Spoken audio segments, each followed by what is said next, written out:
Melissa Maker, the founder of Makers Clean and a cleaning expert. And let me tell you, as a mom and a human in their 40s, I've done a lot of laundry. But as a cleaning expert, I've done a little bit more. I'm not trying to flex here, don't be jealous, but I do know a thing or two about laundry. And I've spent a lot of time learning about laundry, researching laundry, and testing what does and doesn't work. So in this video, I want to share with you some of my most favorite laundry tips and tricks, and some things that I think more people need to know and put into practice when it comes to doing laundry.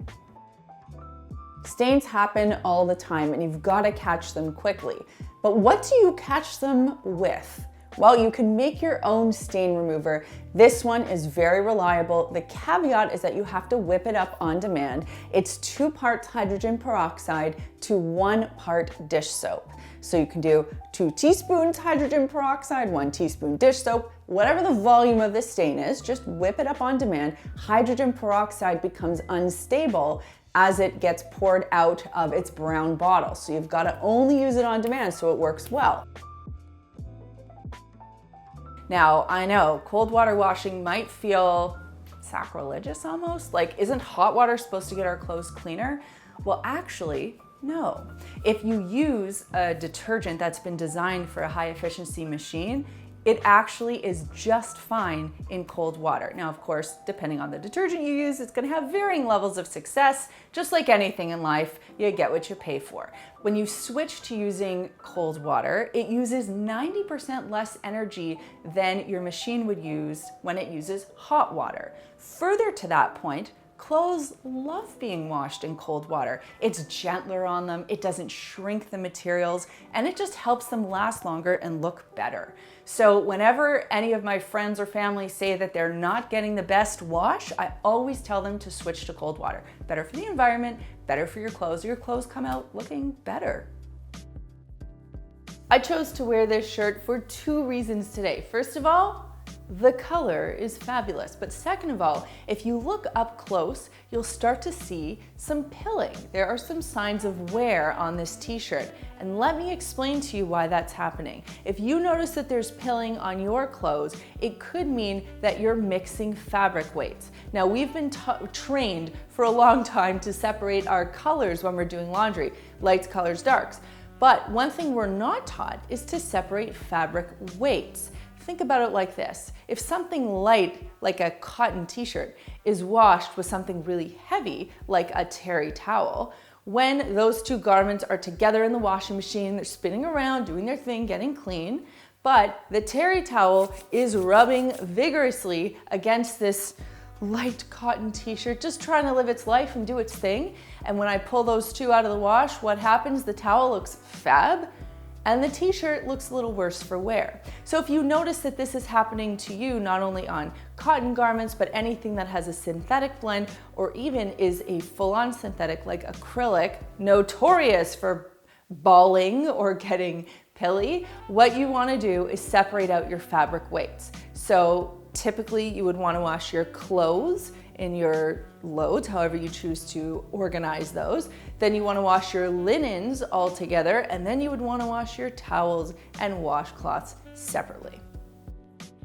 If you're air drying a garment, or if you have a garment that cannot go into your dryer, but that you wanna remove a lot of water from before you hang it to dry so it's not dripping all over the floor, there's an easy trick that you can use to remove a lot of the moisture. Now, a lot of people talk about putting garments in salad spinners, which yes, can take out moisture, but can also be a little bit rough on the garment. What I prefer is the towel roll. So get yourself a nice large towel. I like to use our microfiber waffle weave towel because it's very absorbent. And what you'll do is you'll lay the towel flat, put the garment in the middle, and then roll it up like a little burrito. Now, for added water removal, I like to hold it at each end and kind of do like a little snake, couple of taps, get my feelings out, and that really helps to shake out excess moisture. When you unroll the towel, you'll notice that the garment will come out much drier. It'll obviously need to air dry, but moisture won't have to actually drip out or fall out of the fabric. You've already done that by rolling it up in the towel. Not only is this an issue for you, this is something that I get text messages about from family and friends. A stinky washing machine. I'm gonna tell you that a washing machine, you should sort of think about like your body after a shower. You wouldn't just step out of the shower and not towel yourself down, would you? No, that would be ridiculous. So your washing machine kind of has to be treated the same way. You want to towel down the inside, so what I recommend is taking a good plush microfiber cloth, giving the drum a quick wipe down, and then going inside that gasket, that rubber lip, and giving that a wipe down, as well as wiping down the inner door. This might seem like an extra step. I know you're busy, I know you got things to do, but if a stinky washing machine grosses you out and scares you, this is all you have to do. It's like, imagine that thing just had a wet bath for 45 minutes and dirty stuff was spinning around in there, and it did its best to drain it all out. But there might still be some stuff left behind, and if moisture is left in a damp space, it'll definitely find a way to get stinky. So by doing this quick towel up, you're gonna save yourself a lot of heartache. Number two, you gotta make sure you leave that door open. I've talked about this a lot. It is a simple and easy thing to do. The third thing you want to make sure you're doing is keeping that detergent tray up and open at all times. So when you're not using your machine, I know this is kind of like a new piece of news, but that detergent cup holds detergent. Bacteria loves soap. So if it's in a damp, dark space, it's closed, that is where you're going to get a lot of bacteria and odors. And I challenge you, like if you pull yours out right now, you might see that there's caked on stuff. It might be smelly. There might be mold. Don't blame me. I'm just giving you the advice.